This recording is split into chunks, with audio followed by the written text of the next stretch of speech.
It's dangerous. It's a dangerous area. People coming here to tell my family that there's people that want to kidnap me or they're threatening to kidnap me. In the heart of New England, nestled among rolling green hills, lies the town of Hinesburg, Vermont. It's a place defined by its quiet rhythms, a community where the changing seasons mark the passage of time. It was here that a small town held a quiet young man, whose story, which began in these peaceful woods, would find its end thousands of miles away, across an unforgiving sea. Life for Elliot O'Neill Eastman began here on March 14, 1997. Hinesburg is the quintessential small Vermont town, a place where everyone knows their neighbors, and front porch conversations are a staple of daily life. Born into a world with a population that barely reached a few thousand residents, his childhood was one of quiet streets and the freedom of the outdoors. He grew up surrounded by the dramatic beauty of the region, where the seasons paint the landscape in dramatic strokes of color, from the fiery reds of autumn to the hushed white of winter. This idyllic, predictable environment, so different from where his journey would end, shaped his early years, instilling in him a calm and gentle nature. As he grew, this quiet disposition remained a defining trait. At Champlain Valley Union High School, where he graduated in 2016, classmates remember him as quiet and reserved. He wasn't one to seek the spotlight. Instead, he was often seen on the periphery, taking everything in. He moved with a gentle presence, more observer than participant in the often chaotic world of high school. Friends recall a kind soul who preferred the solitude of nature or the world within a book to large gatherings. He was present, but in his own contemplative way, a thoughtful young man navigating his path. After high school, his path led him away from Vermont to Ithaca College in New York, nestled in the scenic Finger Lakes. It was a step into a larger world, where he continued his education, exploring ideas beyond his Vermont hometown. Yet after college, he returned to Hinesburg, drawn back to the familiar comfort of home. For a time, he seemed to be following a conventional path, one trodden by many recent graduates. He drove for DoorDash, and he worked for Uber. It was unassuming work, a way to make a living while figuring out what came next. These were days filled with the small details of ordinary life, with little hint of what lay ahead. To family and friends, he was at life's starting line, a young man with a future yet to be written. They saw a son and a friend, a quiet soul whose journey was just beginning. But the quiet prologue of his life, spent in the safety and serenity of Vermont, was drawing to a close. Unseen forces were already in motion, preparing to pull him toward a destiny no one could have imagined. A louder and heartbreaking main act was about to begin. At some point, the familiar roads of Vermont were no longer enough. The predictable rhythm of small-town America, with its changing seasons and quiet landscapes, began to feel less like a comfort and more like a cage. A deep-seated restlessness took hold.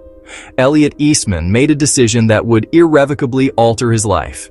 He decided to trade the world he knew for one he had only ever seen in pictures. It wasn't a vacation or a temporary escape. It was a deliberate, seismic shift in his existence. He set his sights on the Philippines, an archipelago over 8,000 miles from home.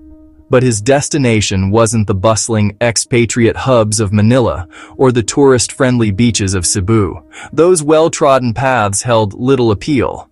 Elliot was searching for something more raw, more authentic. He was drawn to the island of Mindanao, a land of breathtaking coastlines and vibrant, ancient cultures. But it was also a region with a deeply complicated reality, a place of stunning beauty existing alongside complex social and security challenges. He arrived in the Philippines around 2020, just as the world was beginning to lock down. He came not as a tourist passing through, but with the singular intention of building a new life from the ground up. His journey took him to Zamboanga del Norte, a province on the western edge of the island. This is a region rich in culture, but long hounded by the persistent struggles of poverty and the shadows of insurgencies and outlaw groups. It is the homeland of a significant Muslim minority in a largely Roman Catholic nation, a cultural tapestry woven with threads of tension and resilience. In his own videos, he would come to call this area the Red Zone, not an official government warning, but his own colloquial term for a place where the risks were palpable. He knew that being a white foreigner in this part of the world made him conspicuous, a visible outsider, and potentially a target. His initial foray into this new world was a harsh lesson. An early failed romance and a financial scam in Zamboanga City left him shaken and disillusioned. It was a painful welcome, a test of his commitment to the path he had chosen. Many would have retreated, booking the first flight home. But Elliot did the opposite. Instead of pulling back, he pushed deeper into the island's heart. He moved from the relative bustle of the city to the remote coastal municipality of Sabuco, a place even more isolated, more rugged, and more uncertain. For him, despite the dangers, it felt less like a choice and more like a calling he could not ignore. In the coastal town of Sabuco, far from the world he knew, Elliot's life took on a new and profound dimension. He wasn't just a visitor anymore. He was building a home. It was here he met Carisha.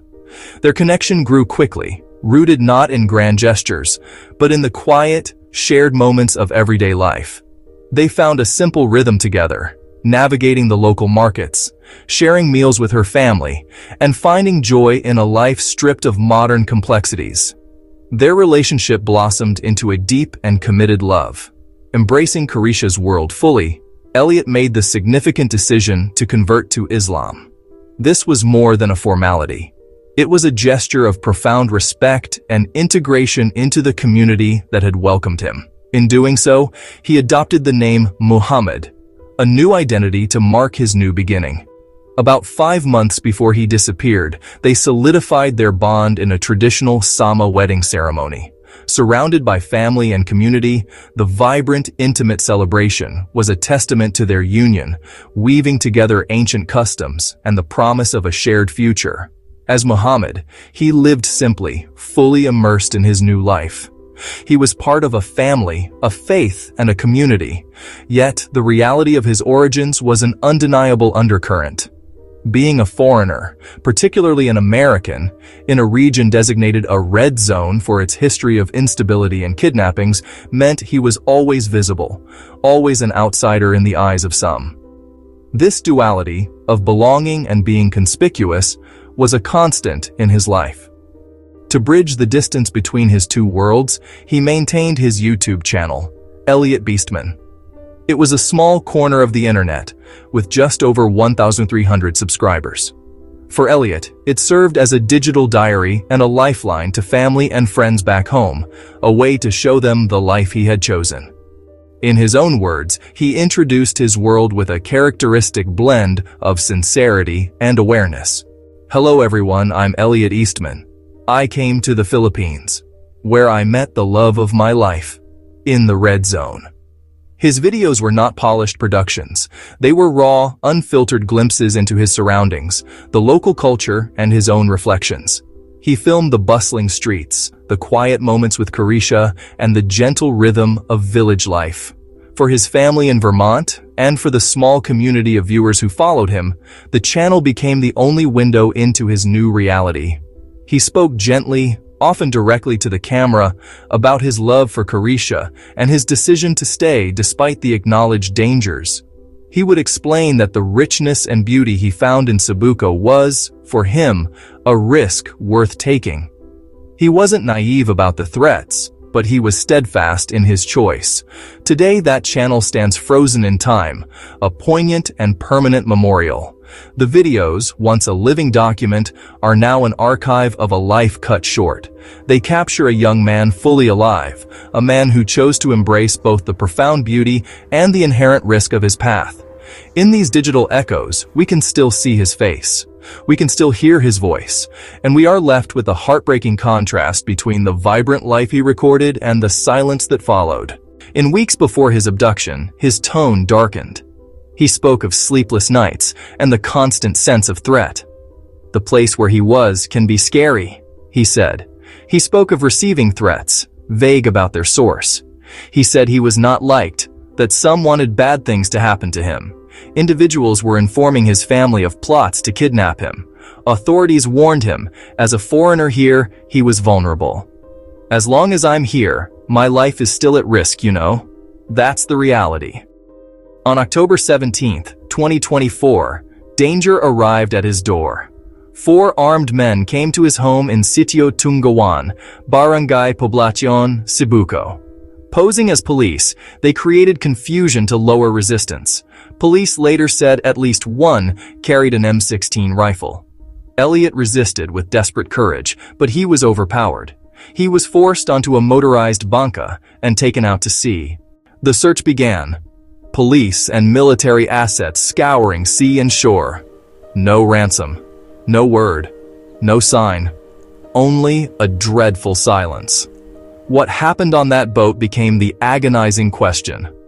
A witness came forward, alleging what transpired on the water. Elliot kept fighting after boarding. Then the violence escalated. The witness said he was shot twice with an M16 rifle, killed shortly after being taken as the boat fled Cebuco. Upon learning he died, the captors threw his body overboard. The sea became his unmarked grave. Recovery, unlikely. On December 4, 2024, 1 month and 18 days later, Philippine National Police confirmed Elliot O'Neill Eastman was killed shortly after abduction.